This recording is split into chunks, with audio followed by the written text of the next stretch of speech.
I'm interviewing two students today, Anna and Nofil, about their experiences of being an English A-level student and how different it is to GCSE. As a teacher, I really enjoy teaching A-level. I think the groups are smaller, we have more discussion, it's very focused. And at the moment, we're studying The Handmaid's Tale, which is so relevant for society today. So we're having a good time with that. Next, in the other subject, they're doing Twelfth Night, so it's very varied. So I'd like to talk to Anna and Nofil about their experiences, particularly the jump from GCSE to A-level. Nofil, let's start with you. What do you notice most about the differences? Well, it's a lot more like you have to be more independent than GCSE. And then, so that includes like more private study and like you have to put in more effort individually because the teachers they won't help you as much as, though they help you, but they'll guide you more than just giving you everything. Some people might find it easier because you're focusing on the subjects you want rather than what you're told to study on. So I guess in that way it's easier because you're studying just what you like in a lot more depth than you would usually. Are you enjoying the course at the moment?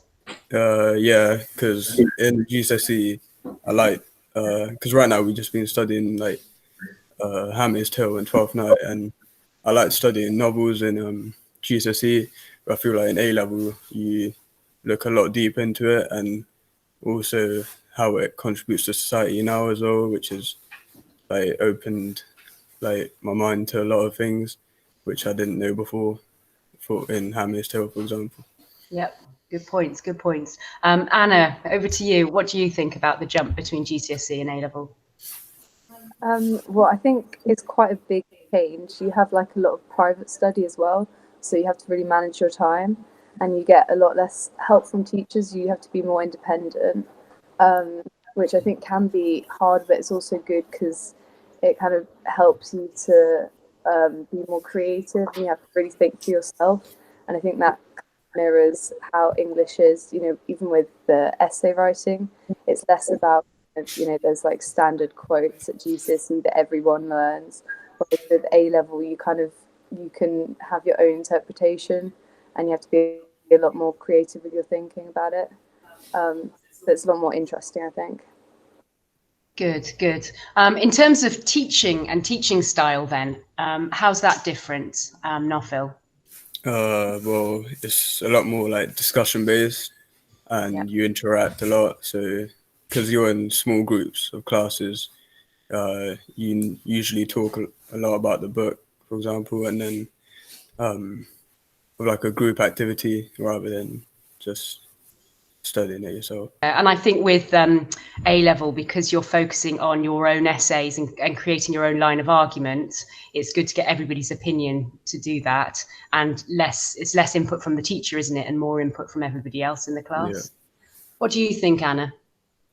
Yeah, I think it's a lot. Well, you have a lot smaller classes to start with, so you're able to kind of speak up more, whereas at GCSE you have quite big classes, and I feel like at GCSE you kind of all sit like in rows because there's so many of you, but with lockdown you still have to be careful with the seating, but at A-level we kind of sit more in like circles, so it's like a kind of conversation rather than like a really formal lesson. Okay, so in terms of your subjects, the subjects that you chose to go with English, do they work for you? And why did you choose those particular subjects? Nofil? So I chose English, politics and economics because I feel like it's a wide range of subjects. So I'm leaving like it's like for a university, there's a wide range of courses you could choose. And I feel like they intertwine. For example, politics and economics do as well. Do you find that your knowledge from politics and economics you can use in English, or do you feel that there are any overlaps at all? I feel like obviously, because you're right, both all of them are essay based, and I feel like English does help with that as well, because we do quite a few essays in English, so it does help me with those other subjects. Great, good, yes. Anna, what do you think? What are your subjects? So I do philosophy, art, and English, and I think it works quite well because philosophy is also like an essay-based subject, so it really helps kind of having two subjects where I can work on my essay writing, and then art is really creative, so that really helps with kind of my creative thinking. I think also in philosophy we're taught with the essays to be really clear and to the point, and you don't want to kind of waffle on, and so you're taught to be really concise, which I think also helps in English because you want to get straight to the point with your essays. You don't. It's quite different the style from GCSE. You don't. The aim isn't to write pages and pages. It's to write really high quality, rather than having it's quality over quantity.